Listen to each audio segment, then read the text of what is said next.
तर ठाकरे बंधू एकत्र येत असतील तर सुवर्ण क्षण मराठी माणसासाठी हा सुवर्ण क्षण आहे। रोहित पवार यांची एक्स पोस्ट व्हायरल होतीये।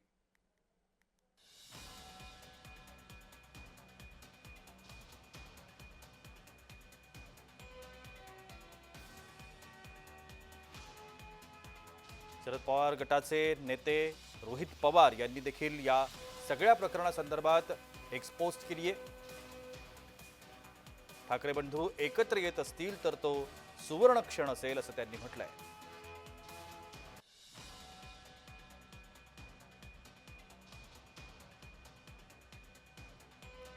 तर नक्की रोहित पवार काय म्हणालेत बघूया। मराठी अस्मितेला नख लावून पाहणाऱ्या महाराष्ट्रद्रोही शक्तीच्या विरोधात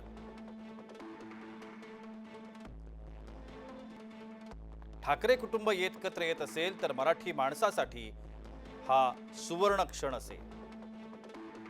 केवळ ठाकरे कुटुंबानंच नाही तर सर्वच कुटुंबानं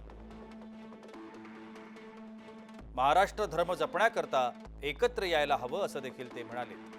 आणि यातच महाराष्ट्राचं हित आहे असं देखील रोहित पवारांनी म्हटलंय।